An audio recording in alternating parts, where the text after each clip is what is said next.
कल्याण मंदिर मुदारमवद्य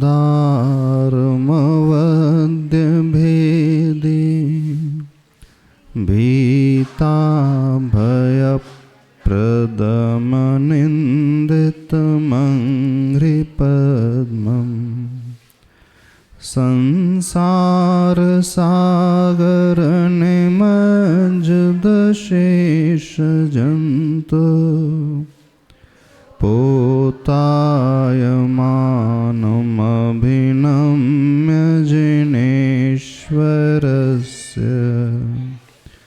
देवादिदेव अतिशयकारी श्री चिंतामणि पार्श्वनाथ भगवान की, पूज्यवर आचार्य भगवान श्री कुमुद चंद्र देव की, संत श्रोमणी आचार्य भगवान श्री विद्यासागर जी महाराज की, पूज्याचार्य श्री समय सागर जी महाराज की।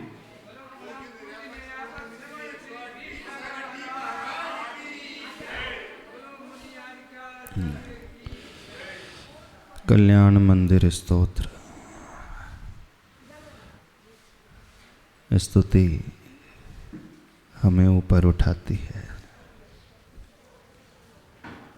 प्रभु की भक्ति हमारे भीतर परिवर्तन लाती है। भक्ति से हमारा जीवन निखरता है,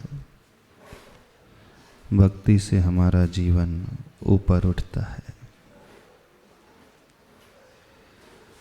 भक्ति में हम जिनका आश्रय लेते हैं उनके निकट पहुंचते चले जाते हैं। इतना निकट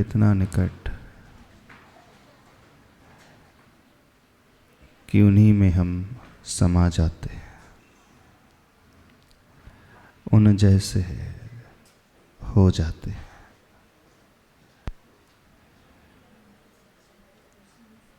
भक्त एक दिन स्वयं भगवान बन जाता है, और जब भगवान बन जाता है तो सिद्धालय जहाँ सिद्धशिला है, उस सिद्धशिला में कितने सिद्ध परमेष्ठी रहते हैं, कितने भगवान रहते हैं, पता है आपको? बच्चों से पूछ रहे हैं, सिद्ध परमेष्ठी कितने हैं? 2, 4, 24 कितने होते? कॉर्डलेस दे देना, माइक दे देना। अनंत। अनंत मतलब क्या होता? अनंत का अर्थ क्या होता जानते हो?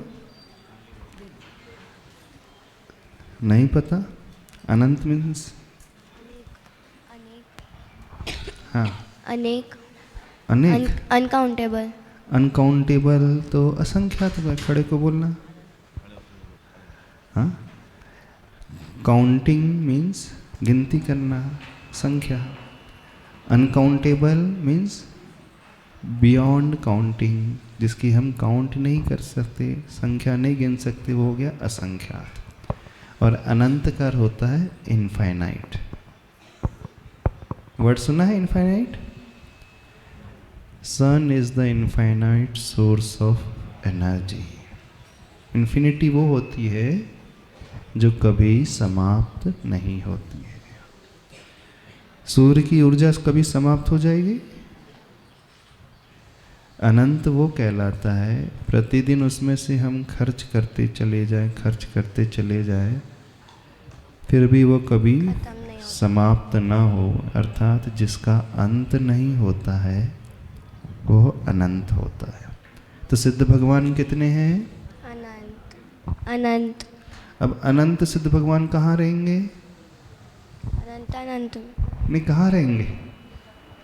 मान लीजिए इस हॉल में 100 लोगों की कैपेसिटी है। कितनी कैपेसिटी? सपोज 500 की कैपेसिटी है, और 600 लोग आ जाएंगे तो फिर कहाँ बनेंगे?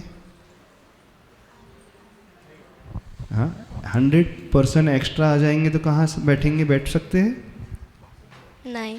फिर अच्छा, सिद्धालय कितना बड़ा है? वो तो फिक्स प्लेस है। तो फिक्स प्लेस में 45 लाख योजन में अर्धचंद्राकार सिद्ध शिला है, वहाँ वो तो भर गई सिद्ध शिला। अब जो नए सिद्ध बनेंगे वो कहाँ जाएंगे? वहाँ पे कहाँ पर? एक में एक समा जाएंगे। कैसे समा जाएंगे? आपके भीतर आपकी फ्रेंड समा सकती है? तो वहाँ कैसे समा जाएंगे? वहाँ की कैपेसिटी ऐसी होती है। नहीं, कैपेसिटी तो इतनी लिमिटेड है। कैपेसिटी तो 2.5 दीप प्रमाण 45 लाख योजन उतनी है, उस कैपेसिटी तो नहीं बढ़ती। फिर कैसे समा जाते हैं? जैसे इस हॉल में कितने बल्ब जल रहे हैं?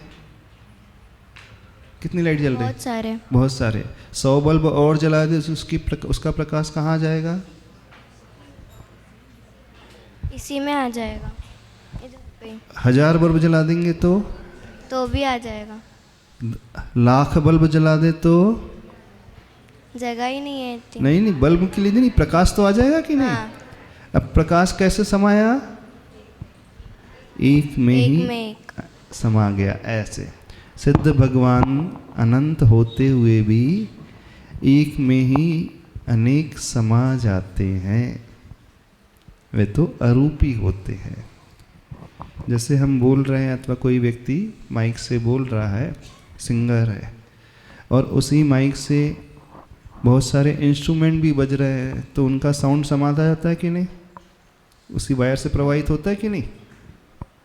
ये तो मैटर है, पुद्गल है।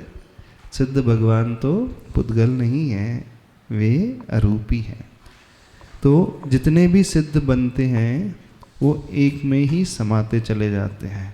कहने का अर्थ है जब हम भगवान की भक्ति करते हैं तो भगवान में ही समा जाते हैं, भगवान जैसे ही बन जाते हैं।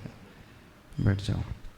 तो इसलिए भक्ति एक बहुत बड़ा आलम्बन है। आप लोग करते हो स्तुति? प्रसंग चल रहा है, स्तुति कैसी की जानी चाहिए? अभी कहा था स्तुति क्या होती है, भक्ति क्या होती है, भक्ति क्यों होती है, भक्ति कैसे होती है। यही 3rd प्रश्न चल रहा था ना, याद है नहीं है? हाँ, भक्ति कैसे होती है। फिर उस कैसे होती है उसमें अपन ने कितने प्रश्न देखे थे? 8 तरीके के माध्यम से हम भक्ति को अच्छी बना सकते हैं। तो पहला पॉइंट था शब्दाचार, सही प्रॉपर तरीके से उच्चारण करना। दूसरा पॉइंट था अर्थाचार, नहीं उसके अर्थ को समझ कर के भक्ति करना। तीसरा पॉइंट था सही पढ़ना भी और सही अर्थ भी निकालना। चौथा था विनय से सहित होकर के पढ़ना। पांचवा था कालाचार, सही टाइम पे जो हम फिक्स कर लें उसी टाइम पे हमारी भक्ति होनी चाहिए। यदि वो उसी टाइम पे हो रही है तो उससे हमारा समर्पण हमें समझ में आता है। क्रिया इम्पोर्टेंट नहीं होती है, क्रिया के पीछे छपा हुआ भाव महत्वपूर्ण होता है। कौन से भाव से और कितने डेडिकेशन से हम पढ़ते हैं। तो भक्ति के लिए जुनून की आवश्यकता होती है। जुनून वर्ड जानते हो? क्या अर्थ होता है जुनून का? जुनून का अर्थ होता है एकदम अति वाली ललक। कैसी ललक? जैसे कोई शराबी होता है ना, उसे ना मिले पीने तो, शराबी को शराब ना मिले तो क्या हालत होती है उसकी? क्या हालत होती है जानते हो? वो कहीं से भी जुगाड़ जमा लेता है। हाँ, कहीं से भी।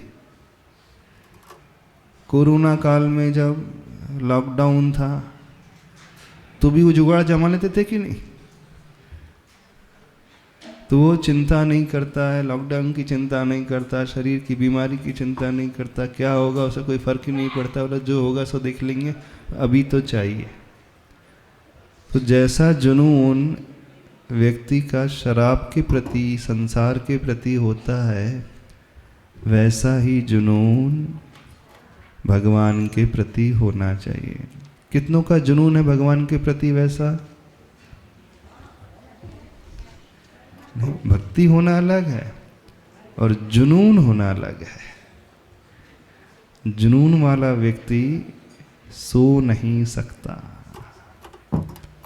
जब उसे मिलती नहीं, जब तक मिलती नहीं ना, सोता ही नहीं, उसे चैन ही नहीं होती, बैठ भी नहीं सकता वो। तो जुनून जिसको चढ़ जाता है वह सिर्फ वो ही सोचते रहता है, उसे ही देखते रहता है, उसी की कल्पना करता रहता है। होता है कि नहीं? सबको जुनून चढ़ा है ना? किसका जुनून है? भक्ति का नहीं है। सही से बताओ, किसका जुनून है आप लोगों को? हाँ, पैसा कमाने का। सही बोल दिया उन्होंने। और महिला वर्ग को किसका जुनून है? किसका जुनून है? बच्चों के प्रति वो जुनून है ना। किसी को खाने का जुनून है। जब तलब लगती है ना, किसी को चाय का जुनून है, चाय के बिना नहीं रह सकती। सब कुछ छोड़ सकती है लेकिन वो चाय नहीं छोड़ सकती। उपवास कर सकती हैं, सारा आहार पानी छोड़ सकती है लेकिन चाय नहीं छोड़ पाएंगे उपवास में। व्रत करना है लेकिन चाय की छूट। कुछ आए थे ऐसे लोग, ऐसे श्रावक भी होते हैं, महाराज जी 10 दिन के उपवास कर सकते हैं लेकिन चाय की छूट मिले तो कर लेंगे, नहीं तो नहीं हो पाएगा। चाय ना मिले, कॉफी ना मिले तो अलग ही प्रकार का भाव होने लगता है। तो जुनून का अर्थ है तलब लग जाना, उसके बिना वो जी ना पाए। 24 घंटा उसे वही नजर आए। कभी 24 घंटे कौन नजर आता है? क्या नजर आता है? भगवान। भगवान नजर किसी को नहीं आते। 24 घंटे भगवान नजर नहीं आते। 24 घंटे कुछ और ही नजर आता है। सबका अपना अपना इंटरेस्ट होता है, क्योंकि जहाँ इंटरेस्ट होता है, रुचि होती है, वहीं वो जुनून पैदा होता है। और इंटरेस्ट ना हो तो हम कितना भी कह लें, आपको जुनून पैदा ही नहीं होगा। कितना भी समझा ले, बात समझ में ही नहीं आएगी, आप कर ही नहीं पाओगे। तो उस जुनून को पैदा करने के लिए, प्रभु की भक्ति करने के लिए रुचि की आवश्यकता होती है, इंटरेस्ट की आवश्यकता होती है। इंटरेस्ट डेवलप करना सीखो। इंटरेस्ट पैदा भी होता है और इंटरेस्ट बढ़ता भी है। जितना जितना हम कार्य करते चले जाएंगे और थोड़ा अचीव करते चले जाएंगे, उतना हमारा इंटरेस्ट बढ़ता भी चला जाता है। संसार के क्षेत्र में होता है जैसा, ऐसे ही धार्मिक क्षेत्र में भी होता है। तो जब हम भगवान के पास आना चाहते हैं, भगवान से जुड़ना चाहते हैं, भगवान की भक्ति करना चाहते हैं, तो वैसा इंटरेस्ट, वैसा जुनून। एक उदाहरण आता है धनंजय कवि का, सुना है? धनंजय कवि का उदाहरण सुना है? धनंजय के पुत्र को सर्प ने डस लिया था, पूरा जहर शरीर पे चढ़ गया था, शरीर नीला पड़ चुका था, वो मूर्छित हो चुका था। लेकिन धनंजय कवि, उन्हें भक्ति का जुनून था। वो हमेशा भगवान की भक्ति, भगवान की पूजा में ही लीन रहते थे। तो वो मंदिर में प्रभु की भक्ति कर रहे थे, पूजा कर रहे थे, और घर में पुत्र को सर्प ने डस लिया। जब देखा माँ ने कि पुत्र को सर्प ने काट लिया है, वो हिल नहीं रहा है, मूर्छित हो गया है, बेहोश हो गया है, तो वो माँ उस बच्चे को उठा करके मंदिर लेकर के आती है, और जहाँ धनंजय पूजा कर रहे थे उसी के सामने लिटा देती है। बोली देखो, तुम्हें भगवान की भक्ति की पड़ी और तुम्हारे बेटे को सर्प ने काट लिया, बोले भक्ति छोड़ो, ही भगवान की भक्ति छोड़ो, डॉक्टर के पास, वैद्य के पास लेकर के चले जाओ। तो उनका तो मन भक्ति में ही डूबा था, उसे तो कुछ नजर ही नहीं आ रहा था, और भक्ति में इतना डूबा कि उस भक्ति के प्रताप से पुत्र को जो जहर चढ़ा था वो जहर उतर गया। ने ऐसा अतिशय पंचम काल में भी होता है, पर होना चाहिए वो जुनून। ने भक्ति में कुछ नजर ही ना आए, कोई नजर नहीं आ रहा है, यहाँ तक कि पुत्र भी नजर नहीं आ रहा है। बड़े बिरलों को ऐसा जुनून चढ़ता है, बहुत कम होते हैं ऐसे लोग जो भक्ति की तीव्रता में डूबते हैं। तो भक्ति में डूबना सीखें। जब भगवान की भक्ति करें, भगवान की स्तुति पढ़ रहे हों, उस समय हमें भगवान के अलावा कोई नजर ना आए। आप मंदिर में पार्श्वनाथ भगवान के दर्शन करते हैं, भक्ति करते हैं, तो कौन कौन दिखता है? पार्श्वनाथ भगवान को छोड़कर सबको, अड़ोस पड़ोस, फ्रेंड्स, कौन दिखता? जिस समय पार्श्वनाथ भगवान की भक्ति कर रहे हैं उस समय पार्श्वनाथ भगवान के अलावा अन्य भगवान भी न दिखे। संसारी व्यक्ति तो बहुत दूर, दोस्त आदि तो बहुत दूर, घर के लोग तो छोड़ दें, हम क्या कह रहे हैं? अब उसी वेदी में पार्श्वनाथ भगवान की भी प्रतिमा है, चंद्रप्रभु भगवान की भी प्रतिमा है, आदिनाथ भगवान की भी प्रतिमा है, और बाहुबली भगवान की प्रतिमा है। यदि आप पार्श्वनाथ भगवान की भक्ति कर रहे हैं तो कौन नजर आए हमें? दृष्टि अन्य प्रतिमा की ओर भी ना जाए, दृष्टि वहीं फोकस हो जाए। जैसे अर्जुन से पूछा गया, द्रोणाचार्य ने अर्जुन से पूछा, अर्जुन तुम्हें क्या नजर आ रहा है? जब वो निशाना लगा रहा था तो अर्जुन ने क्या कहा था? वृक्ष के ऊपर उसका लक्ष्य था, तो अर्जुन को क्या नजर आ रहा था? अपना सीधा लक्ष्य नजर आ रहा था। और अन्य पांडवों से पूछा, कौरवों से पूछा द्रोणाचार्य ने, आपको क्या दिख रहा है? तो किसी ने कहा बरगद का पेड़ है, हजारों पत्तियां हैं, डगाल है, टहनियां हैं, फल लगे हैं, बहुत सारे पक्षी बैठे हैं। और अर्जुन को सिर्फ पिन पॉइंट नजर आ रहा था। अब पेड़ तो बहुत बड़ा है, इसमें पत्तियां बहुत हैं, दिख तो सबको रही थी, आंखों में छवि तो अर्जुन के भी आ रही थी वृक्ष आदि की, वृक्ष में रहने वाली पत्तियों की, पर वो देख किसे रहा था? अपने लक्ष्य को। तो जब ऐसा लक्ष्य को देखने का जज्बा पैदा हो जाता है तो वहाँ वो तीव्र भक्ति होती है। तो बताइए आपको कौन कौन दिखता है वेदी में? सारे भगवान दिखते तो हैं सारे भगवान, पर सारे भगवान ओझल हो जाए, सिर्फ पार्श्वनाथ भगवान नजर आए। जैसे एक चेस बोर्ड होता है ना, उसमें ब्लैक एंड वाइट बॉक्स रहते हैं 64। हम सामान्य से देखो तो सारे बॉक्स हमें नजर आएंगे, और फोकस करके सिर्फ एक बॉक्स को देखने लगें, सपोज वाइट बॉक्स को देख रहे हैं, तो धीरे धीरे क्या होगा? अन्य बॉक्सेस जो हैं वो ओझल हो जाते हैं, सिर्फ एक सफ़ेद रंग ही दिखता है। यानी वो इतना फोकस हो जाता है कि अन्य उसमें 63 रंग के बॉक्स थे वो नज़र नहीं आ रहे हैं, सिर्फ एक वाइट कलर का बॉक्स उसे नज़र आता है। तो ऐसे ही जब प्रभु की भक्ति करें, प्रभु का अर्घ पढ़ रहे हों, पार्श्वनाथ स्तोत्र पढ़ रहे हों अथवा कल्याण मंदिर स्तोत्र पढ़ रहे हों, जब तक स्तोत्र नजर पढ़ रहे हों तब तक सिर्फ और सिर्फ पार्श्वनाथ भगवान नजर आए। ये यदि होने लगे हमारे साथ, फिर चमत्कार आज भी घटित हो सकता है। समझ रहे हो कि नहीं? तो वो जुनून लाना सीखो। आज सोच रहे हैं एक नियम सबको दे दें, छोटा सा नियम है, बड़ा सिंपल सा है। भगवान के दर्शन का नियम कितने लोगों का नियम है? प्रभु के दर्शन का नियम कितने लोगों का है? हाथ खड़े करें। रोज के दर्शन करने का नियम है, बाकी का नहीं है।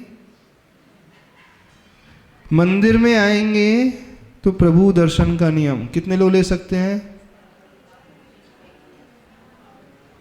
जब मंदिर में आएंगे तो भगवान के दर्शन का नियम कितने लोग ले सकते हैं?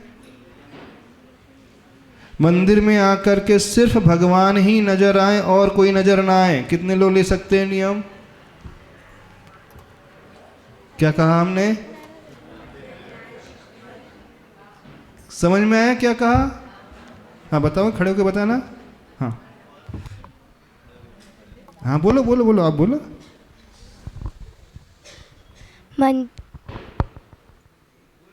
मंदिर में जब भी आए तब भगवान के दर्शन करना अच्छे से। नहीं, भगवान के ही दर्शन करना, और किसी के दर्शन नहीं करना। तो और कोई नजर नहीं आए फिर भगवान के अलावा नियम ले सकते हो? जी महाराज। फिर दोस्त नजर नहीं आएंगे, मम्मी नजर नहीं आएगी। मंदिर के बाहर नहीं, मंदिर में ही, अंदर बेदी में सब बैठे, मम्मी भी बैठे हैं, पापा भी बैठे हैं, भैया भी बैठा है, बहन भी बैठी है, फ्रेंड्स भी बैठे हैं, तो कौन दिखेगा? आसान नियम नहीं है। आसान नियम नहीं है, अलग प्रकार का नियम है। क्योंकि भगवान के दर्शन का नियम होता है तो सिर्फ भगवान ही दिखे हमें, भगवान के अलावा और कोई ना दिखे। मंदिर में सिर्फ प्रभु ही दिखना चाहिए। लेकिन कितने लोग ले सकते हैं बताओ? अभी हमारा अर्थ समझ में आया?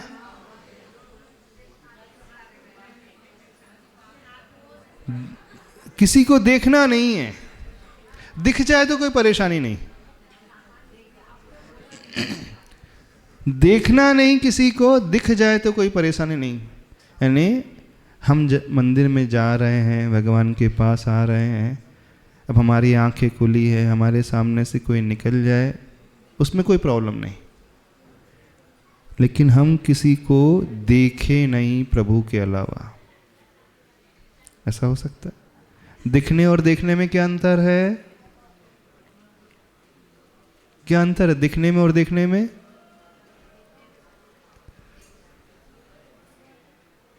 अंतर समझ में आता है? क्या अंतर, डिफरेंस क्या दोनों में? महाराज श्री बहुत अंतर है। क्या अंतर है?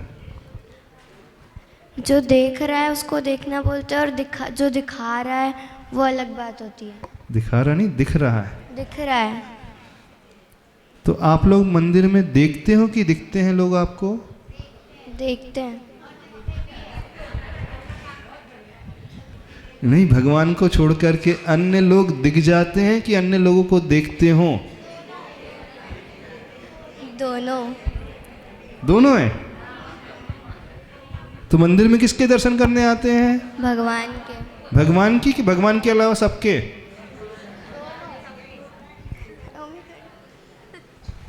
बैठ जाओ। प्राय प्रभु के दर्शन तो कम करता है व्यक्ति, अन्य दर्शन अधिक करता है। यदि हम मंदिर में हैं और हम भक्ति करने आ रहे हैं तो हमें सिर्फ और सिर्फ प्रभु ही नजर आए, उनकी ओर ही दृष्टि हमारी रहे, अन्य की ओर दृष्टि ना जाए। यदि कदाचित दृष्टि चले भी जाए तो कैसी होना चाहिए? जैसे दोपहर के 12 बजे का सूर्य है, आप चल रहे हो पैदल और आपकी नज़र में सूर्य आ जाता है, कितनी देर देखते हो सूर्य को? कितनी देर तक देखते हो? 1 मिनट तक नहीं। सूर्य बहुत सुंदर दिख रहा है, चमक रहा है, प्रकाश फैल रहा है, किरणें निकल रही हैं, गोल्डन गोल्डन लग रहा है, बहुत अच्छा लग रहा है, सुंदर सा लग रहा है। कितनी देर देखता है व्यक्ति सूर्य को? सूर्य को कभी दिखता ही नहीं है, सूर्य सिर्फ दिख जाता है, और दिख भी जाता है तो तुरंत उसकी नजरें सूर्य से हट जाती हैं। ऐसे ही होता है ना। तो मंदिर में जब आए, हमारी दृष्टि में कोई आ भी जाए तो हम क्या समझे वो कौन है? हाँ, सूर्य की भांति है। तो सूर्य को हम अधिक देर तक नहीं देख पाते हैं, नहीं देख सकते हैं। बस प्रभु के अलावा कोई और दिख भी जाए तो तुरंत दृष्टि बदल लें और सूर्य की भांति कल्पना करेंगे तो हम चाहे भी तो सूर्य पर दृष्टि नहीं टिका पाएंगे। कोई नहीं टिका पाएगा सूर्य के ऊपर दृष्टि। जब ये अंदर से भाव पैदा होने लगे तो मानना आप भगवान के दर्शन और भगवान की भक्ति करने आ रहे हो। अभी तो दर्शन कम और प्रदर्शन अधिक है ना। कब ऐसा संभव होगा कि हमें प्रभु ही नजर आए, प्रभु के अलावा और कोई नजर आए ही नहीं? कैसे पॉसिबल होगा? बता सकते हो कैसे पॉसिबल होगा? आपने सोच लिया कि आज मैं मंदिर में जाऊंगा तो भगवान को ही देखूंगा अथवा देखूंगी और किसी को नहीं देखूंगी, पर आपका मन जो है डुलने लगता है। बी वेरी प्रैक्टिकल, होता है ना सर। उत्सुकता पैदा हो जाती है, कौन है देख तो ले, कौन बैठा है पड़ोस में देख तो ले। ये तब पॉसिबल होगा जब हम भगवान को सबसे अधिक वैल्यूएबल मानेंगे, सबसे अधिक कीमती मानेंगे। जो सबसे अधिक कीमती होता है, दृष्टि वहां से हटती नहीं, दृष्टि कहीं और टिकती नहीं। कुछ पंक्ति आई थी गाने की, शायद सबने सुना भी होगा। तेरे चेहरे से नजर नहीं हटती, नजारे हम क्या देखे। क्या अर्थ होता है इसका? क्या अर्थ होता है? चेहरे से नजर नहीं हटती, नजारे यानी मीन्स दृश्य। उर्दू शब्द है। नजारे हम क्या देखें, यानी अन्य दृश्य को हम क्या देखें, आपके चेहरे से नजर हटती नहीं है। दृष्ट्वा भवंत मणिमोष विलोकनीयम नान्यत्र तोषमपि याति जनस्य चक्षु।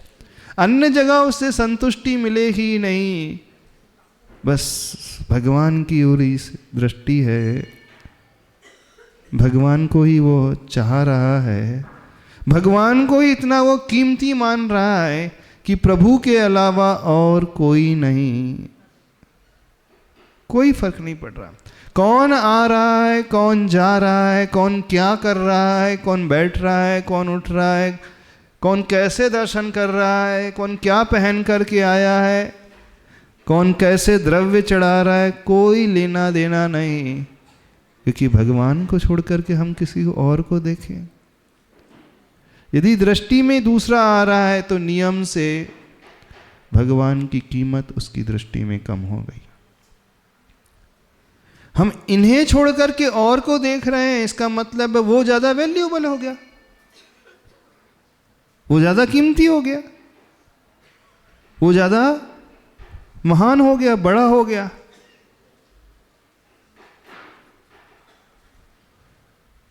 आपके मंदिर में बहुत सारे नेता आ रहे हैं, उसमें प्रधानमंत्री भी है और पार्षद भी हैं उनके साथ, और एमएलएस भी हैं।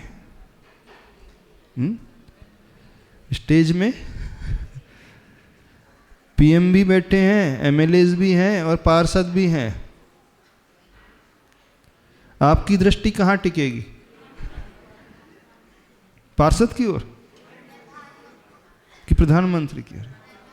बताओ किसकी ओर टिकेगी दृष्टि? अब कोई व्यक्ति प्रधानमंत्री को छोड़ करके पार्षद को ही देखे जा रहा है, इसका क्या अर्थ है? या तो वो पीएम को नहीं मान रहा है, उसकी वैल्यू नहीं समझ रहा है, अथवा पार्षद की वैल्यू उसकी दृष्टि में अधिक है। जब सांसारिक क्षेत्र में कोई बहुत बड़ा व्यक्ति आता है, कोई फेमस पर्सनालिटी आ जाती है, तो उस पर्सनालिटी को छोड़ करके हम अन्य को देखते ही नहीं।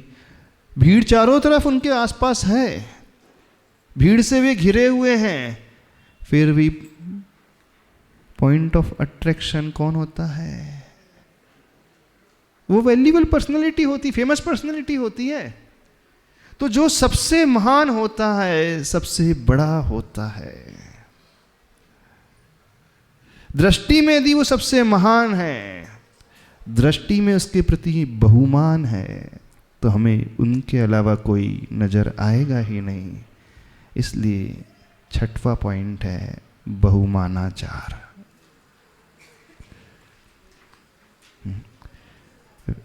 कालाचार के बाद उसमें आया बहुमानाचार, अर्थात बहुमान देना सीखो, इंपॉर्टेंस समझना सीखो। जहां इंपॉर्टेंस आ जाता है, अपने आप बहुमान डेवलप हो जाएगा, उसके अलावा कोई और नजर आएगा ही नहीं, कोई दिखेगा ही नहीं हमें। जिसे हम बहुत कीमती मानते हैं, उसे छोड़ करके हम और किसी को कुछ देखते भी नहीं। और यदि उसे छोड़ करके हम अन्य को देख रहे हैं, इसका मतलब है उनका बहुमान नहीं, उनका अवमान हो रहा है, अवमानना हो रही है। और याद रखिए, 3 लोग के नाथ को छोड़ करके कोई और को देखा जा रहा है, तो 3 लोग के नाथ की अवमानना हो गई कि नहीं? अब आपकी दृष्टि में भगवान तीर्थंकर नहीं अच्छे हैं, और कोई व्यक्ति अच्छा हो गया। तो जब कोई व्यक्ति मंदिर में आकर के प्रभु को छोड़ करके अन्य को देख रहा है, तो जानते हो सबसे बड़ा दोष क्या होता है? प्रभु के अविनय का दोष होता है, अवमानना का दोष होता है। और ऐसा दोष व्यक्ति कई बार लगा देता है, प्रभु की आसाधना कर जाता है। हो जाती है कि नहीं? हो जाती है, प्लस कर भी जाता है वो। तो बहुमान पैदा करना सीखो। अच्छा बताइए, सबसे बड़े कौन है? भगवान की और कोई व्यक्ति आजू बाजू वाला? भगवान ही बड़े हैं ना, मानते हो? यदि हम उन्हें छोड़ करके और को देख रहे हैं, इसका मतलब अभी हमारा विश्वास इतना मजबूत नहीं है कि भगवान ही सबसे बड़े हैं, हमारी श्रद्धा मजबूत नहीं है। तीर्थंकर भगवान सबसे बड़े हैं, हमें ये लग रहा है कि उनसे भी बड़ा कोई और है, तभी तो हम इन्हें छोड़ करके उन्हें देखने लगे।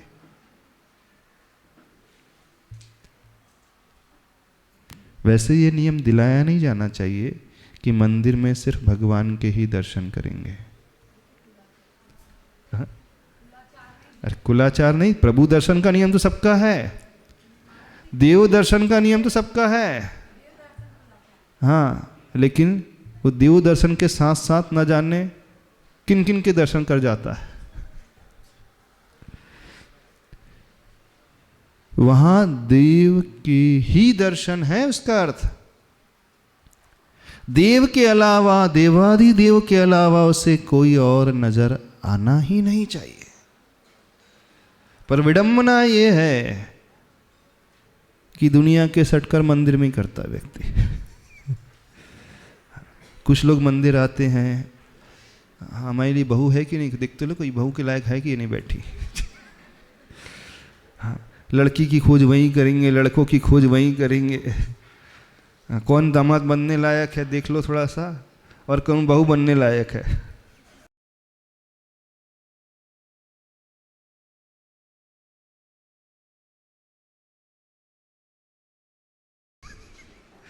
क्यों ऐसा किया जी, होता है कि नहीं?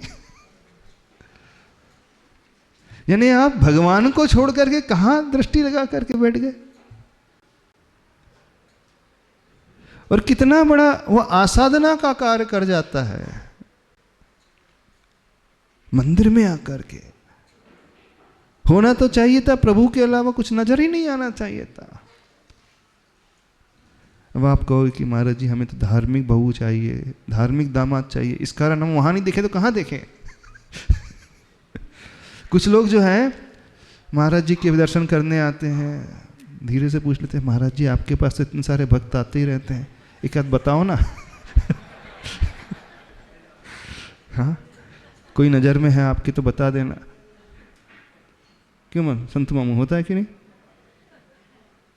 किस किस के पास अर्जी लगा कर जाते हैं।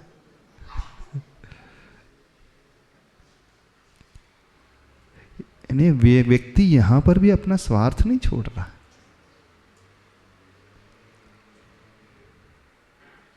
अन्य क्षेत्रे कृतं पापम धर्म क्षेत्रे विनश्यति, धर्म क्षेत्रे कृतं पापम वज्रलेपो भविष्यति। अन्य क्षेत्र में, संसार के क्षेत्र में कोई गलती हो जाती है, पाप हो जाता है, अपराध हो जाता है, तो मंदिर में आकर प्रभु के चरणों में बैठ कर के वो अपराध को धोता है, उसकी सजा प्रभु से मांगता है, प्रायश्चित ग्रहण करता है। लेकिन मंदिर में आकर के ही वो संसार के कार्य करने लगे तो क्या होगा? क्या होगा बताइए। तो आप लोग भगवान के पास ज़्यादा नहीं आते, आप लोग सिर्फ अपना प्रयोजन सिद्ध करने के लिए आते हैं। आपको भगवान से ज़्यादा सरोकार नहीं है। आपको किससे लेना देना है? बताओ किससे लेना देना? आप ही बता दो। कौन अच्छे से बता देगा? थोड़ा सा हमें ज़्यादा आइडिया नहीं है। हाँ पंकज आप ही बता दो। हाँ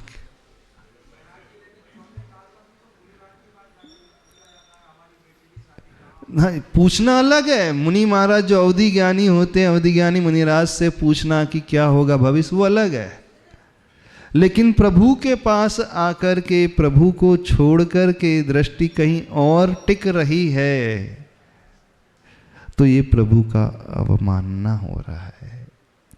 होना चाहिए बहुमान और हो जाती है अवमानना। तो हम यहीं पर आकर के वो संसार के कार्य करने लगते हैं। अब यहां आकर के जहां वीतरागता की उपासना होना चाहिए थे, वहां राग के कार्य होने लगे, द्वेष के कार्य होने लगे, तो पाप बंद होगा। और यहां जो पाप का बंद होता है वो वज्रलेप हो जाता है। वज्रलेप वो कहलाता है किसी भी हालत में छूटता नहीं। जैसे पत्थर पे डिजाइन बना दी जाती है ना, मंदिर में जो शिल्प किया जाता है पत्थर पे छैनी हथौड़ी से, उसमें शिल्प उकेरा जाता है तो कभी छूटता नहीं है। जब तक पत्थर रहता है तब तक वो उसकी डिज़ाइन वैसी ही बनी रहती है। वो कहलाता है वज्रलेप की भांति। वो तभी जाएगा जब पत्थर नष्ट होगा। पेंसिल से बनाओगे तो मिट जाएगी, पेन से बनाओगे छूट जाएगी, पेंट से बनाओगे छूट जाएगी। लेकिन हथौड़ी और छेनी लेकर के उसमें आपने वृषभ का यानी बैल का चिन्ह बना दिया, बैल की आकृति बना दी, तो बैल की आकृति कभी छूटेगी? उसमें पानी भी डालो, घिस भी लो, वो नहीं मिटने वाली है, क्योंकि वह उसमें उकेरी गई है। उसको आकार पत्थर को ही दिया गया है। जैसे आदिनाथ भगवान का चिन्ह अथवा पार्श्वनाथ भगवान के चिन्ह के रूप में सर्प बना दिया गया है प्रतिमा के नीचे, तो वो सर्प कभी नष्ट नहीं होगा, वो चिन्ह है। तो ऐसे ही यदि प्रभु के पास आकर के हम आए हैं भक्ति करने और करने लगे कुछ और कार्य, और प्राय सभी लोग करते हैं। भगवान के दर्शन कम, अन्य दर्शन ज्यादा। भगवान की भक्ति कम, अन्य की भक्ति ज्यादा। तो बहुमान नहीं है पूरा। बहुमान लाना सीखो। बहुमान में हमें भगवान के अलावा कोई नजर आएगा ही नहीं। अरे 3 लोग के नाथ हैं, उनके आगे एलोगेरे नत्थुगे की क्या कीमत है? वो तो ऐसी है। हम भी इन्हें छोड़कर कहाँ लग गए? किस पर दृष्टि टिका ली? यदि दृष्टि कहीं अन्य जगह टिक रही है तो भक्ति ही नहीं है वहां पर। इसलिए फिर आप शिकायत करते हैं कि हमारी भक्ति हमें कुछ फल ही नहीं देती। फल कैसे देगी वो? क्योंकि आपने भक्ति की कहां वहां पर? कहां की आपने भक्ति? क्या किया बताया? हाँ, तो नियम थोड़ा सा कठिन है कि आसान है? क्या नियम? मंदिर में सिर्फ प्रभु के ही दर्शन। प्रभु दर्शन का नियम आपका सबका है, देव दर्शन नियम सबका है, लेकिन कहा जा रहा है देव के ही दर्शन और किसी के दर्शन नहीं। करना नहीं, हो जाए तो चल जाएगा, क्योंकि वो हम बच नहीं सकते। आंखें हैं तो दिखेगा, कोई ना कोई दृश्य नजर आएगा। आत्मा का स्वभाव जानना देखना है। हमें कोई ध्वनि कान में पड़ेगी हमारे तो आवाज आएगी। दिख जाए, दिखने में कभी दोष नहीं लगता, लेकिन दोष देखने में लगता है।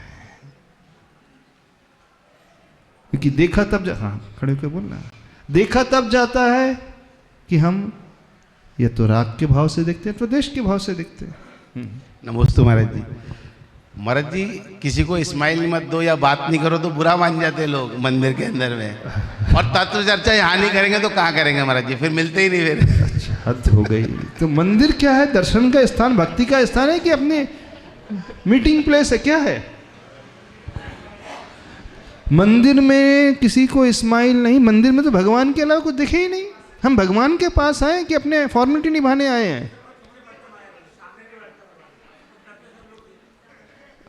बड़ी अजीब है।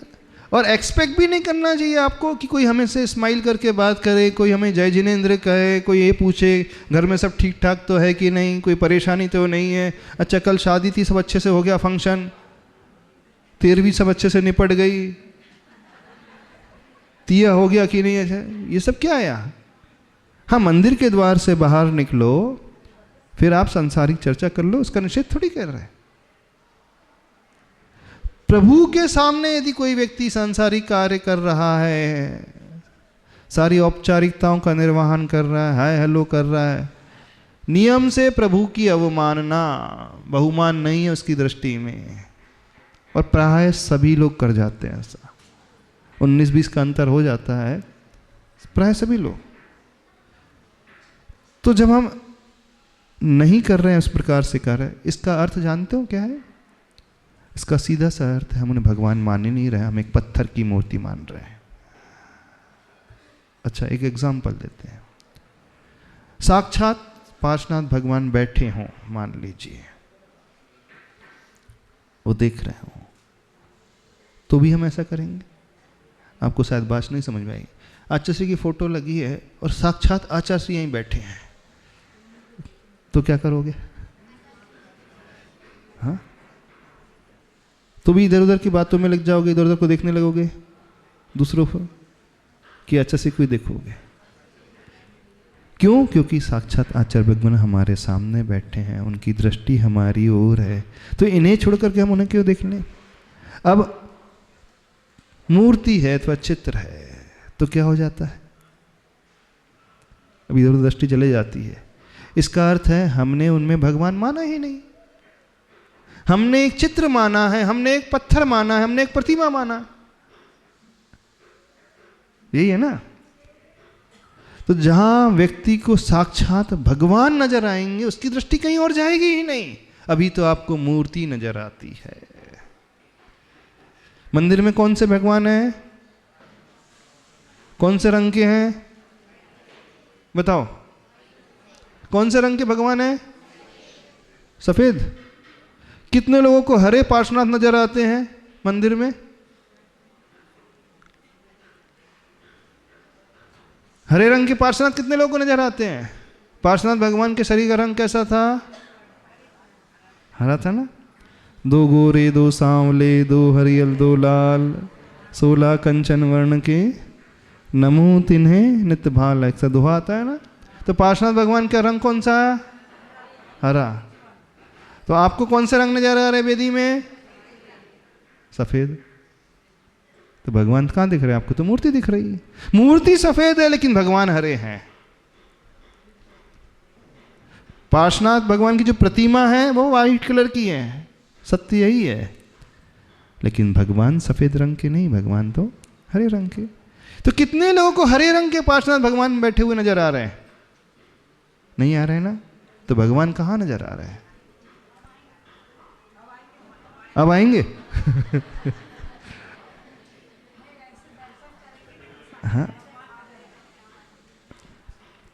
तो भगवान को देखो, भगवान के दर्शन। जब भगवान दिखने लगेंगे कोई दिखेगा ही नहीं। ये कहलाता है बहुमान। बहुमान लाना सीखो। और जहां बहुमान आ जाएगा ना, कुछ नहीं। धनंजय को अभी को पता ही नहीं था कि बेटा है, पत्नी आ गई है, बेटी को लेकर के आ गई। उसे तो प्रभु नजर आ रहे थे, भगवान की पूजा कर रहा था, भक्ति कर रहा था। उसे यही ज्ञात नहीं कि कब पत्नी आ गई, कब बेटे को लिटा करके चली गई, पता ही नहीं चला उसे तो। और हमें क्या होता है? भगवान को छोड़कर सब नजर आता, सारी दुनिया नजर आती। होता है ना ऐसा? तो कैसे संभव होगा कि उसमें हमें सिर्फ भगवान नजर आए? जब हम संकल्प ले लें कि मंदिर में आकर के मैं प्रभु दर्शन का ही नियम लेता हूं। अब बोलो कितने लोग ले सकते नियम? मंदिर में सिर्फ भगवान के ही दर्शन। नहीं समझ में आ रहा? हाँ, कितने लोग ले सकते हैं इस नियम को? अब कोशिश करेंगे। नहीं, दिखने में कोई प्रॉब्लम नहीं ना, हम कह रहे हैं ना, दिखने में कोई समस्या है ही नहीं। क्योंकि पहली दृष्टि विरागी दृष्टि, वीतरागी दृष्टि, दूसरी दृष्टि में ही राग और द्वेष आता है। हम रास्ते में जा रहे हैं, कोई दिख जाए, कोई भाव नहीं आता। लेकिन अच्छा कौन है वो? अब या तो राग का भाव अथवा द्वेष का भाव आ जाएगा। दिखने में कोई राग द्वेष नहीं होता है, दिखने में तो वीत रागता है, क्योंकि आंख का स्वभाव है देखना, आंख में तो झलकेगा। लेकिन लगातार हम देख रहे हैं, तो क्यों देखते हैं लगातार? बताओ संधू मामू, बताओ क्यों देखते हैं लगातार? जिसे हम चाहते हैं, अथवा बेटा है, बेटी है, परिवार का सदस्य है, रिश्तेदार है, कोई मित्र है, तो राग का भाव आ जाएगा? नहीं है, शत्रुता का भाव हो जाएगा। वो उसने ऐसा की कहा था मुझसे कल, ऐसा है, वो मेरा पैसा दे ही नहीं रहा, खा करके बैठ गया है और ये करते रहता है, जब देखो मेरी बुराई करते रहता है, तो देश का भाव जाएगा। लेकिन दिखने में राग और देश का भाव ही नहीं, वो तो आया और चला गया। सूर्य को हमने देखा और तुरंत नजर हटा ली। तो दुनिया हमें कैसी नजर आए? जैसे चमकता हुआ 12 बजे का सूर्य होता है, मंदिर में सारे लोग ऐसे नजर आए। हम कितना अच्छा उदाहरण दे रहे हैं आप सबके लिए। आप कैसे हैं? सूर्य की भांति। कितना अच्छा उदाहरण दे रहे हैं ना सबके लिए। सूर्य अच्छा होता कि नहीं? तो आप सबके चेहरे को कैसा देखें? चमकता हुआ सूर्य। कर सकते हो पुरुषार्थ ऐसा? आ सकता है ये भाव? संभव नहीं है। प्रॉब्लम कहां है हमें ये बताइए उसमें। इस कारण डर लग रहा है कि आज तक ऐसा सोचा ही नहीं, आज तक इस ओर दृष्टि ही नहीं दी, सोचते नहीं है। इस कारण गलती प्राय होती ही रहती है। अब आपसे सोचोगे तो कोई दिख जाएगा तो तुरंत आपको ये आ जाएगा, अरे मुझे तो भगवान को ही देखना है, कहाँ मैं फंस गया, किस में उलझ गया। मंदिर को छोड़ करके बहुत समय है ना बाद में, 23 घंटे हैं, कम से कम मंदिर तो एक ऐसा स्थान रहने दो जहाँ सिर्फ वीतरागता की उपासना हो। वहाँ तो राग छोड़ दो, कि नहीं छूट सकते? किसकी डेफिनेशन नहीं मालूम? धर्म की। अब ये तो बेसिक चीज़ है, सबको बच्चों से बचपन से सिखाया जाता है। देवदर्शन का नियम, देवदर्शन का नियम बचपन पाठशाला में सिखाया जाता है ना कि नहीं? सबने नियम लिया है ना देवदर्शन का नियम? हाँ देखो पाठशाला में सिखाया गया। जब देव दर्शन का मतलब है देव के ही दर्शन करना, देवी के दर्शन नहीं करना। हाँ, और इनको देवताओं के दर्शन नहीं करना, सीधा सा नियम है।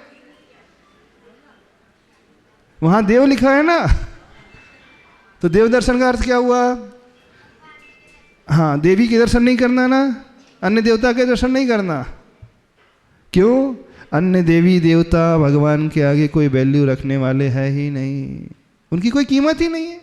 और यदि हम प्रभु को छोड़ करके दृष्टि कहीं टिका रहे हैं तो हमारी दृष्टि में प्रभु से बड़े वे हो गए, वो महान हो गया। तो प्रभु का बहुमान नहीं रहा, फिर प्रभु का अवमान होने लगा।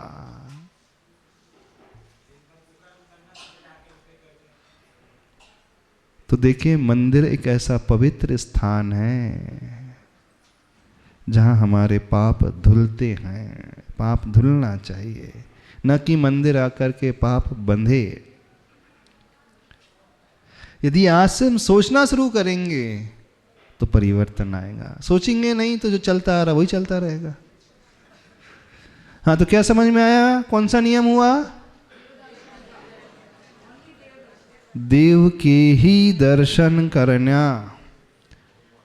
और लिख लो, देवी के दर्शन नहीं करना, देवताओं के दर्शन नहीं करना। ये लिख लो तो समझ में आएगी ये बात। नहीं तो देव दर्शन तो जन्म से सीखा है, फिर भी नहीं समझ में आई बात। क्यों पढ़े तो नहीं समझ में आई ना किसी को?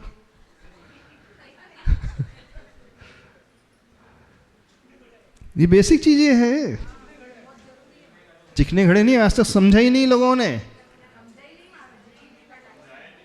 समझाया कैसे नहीं?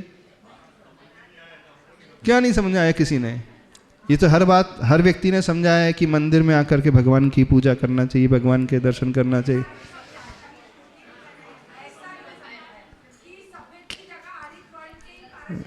हाँ, तो जब हम प्रतिमा देखेंगे तो सफेद प्रतिमा, भगवान देखेंगे तो हरे भगवान पार्श्वनाथ, क्योंकि भगवान ओरिजिनल जैसा रूप है वैसा दिखेगा। अच्छा, जब आप किसी की फोटो देखते हो तो क्या धारणा क्या बनती है? फोटो की कि उस व्यक्ति की? सही बताना। ये तो भाव नहीं आता ना फोटो का। भाव क्या आ रहा है? वो व्यक्ति ही है। जब फोटो में उस व्यक्ति की धारणा बना सकते हो तो प्रतिमा में भगवान की धारणा क्यों नहीं बना सकते? क्यों नहीं बना सकते? रहस्य को समझने की कोशिश करो।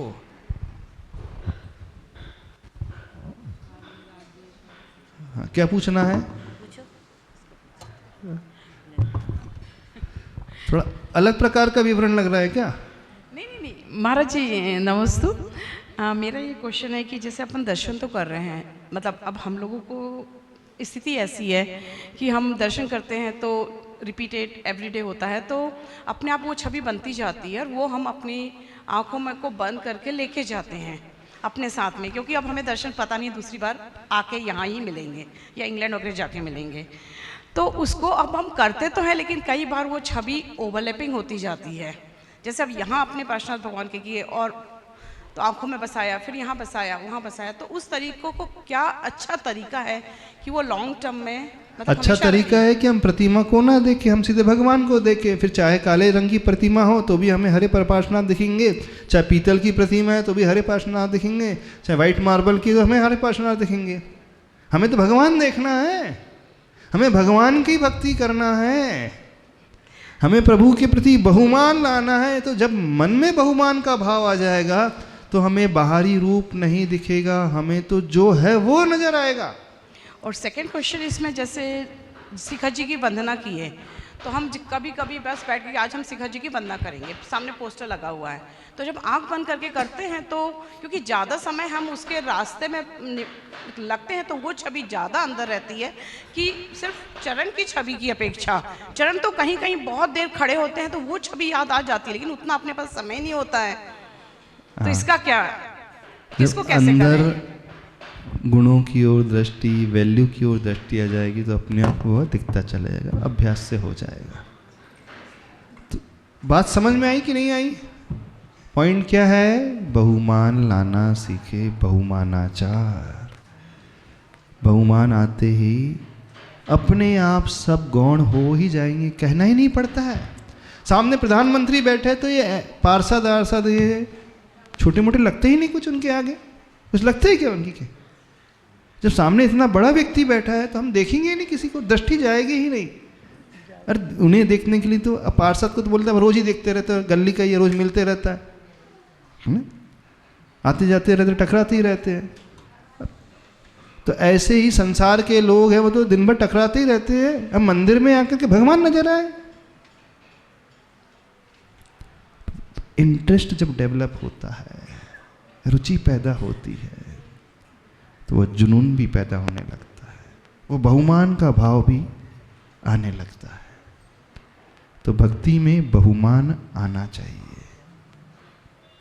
और भक्ति में बहुमान तब आएगा, वो इंटरेस्ट पैदा होगा। इंटरेस्ट पैदा होते हुए हमें उसमें इम्पोर्टेंस नज़र आने लगेगा, वैल्यूएबल है, वो बहुत कीमती है। ठीक है, कोई डाउट तो नहीं है?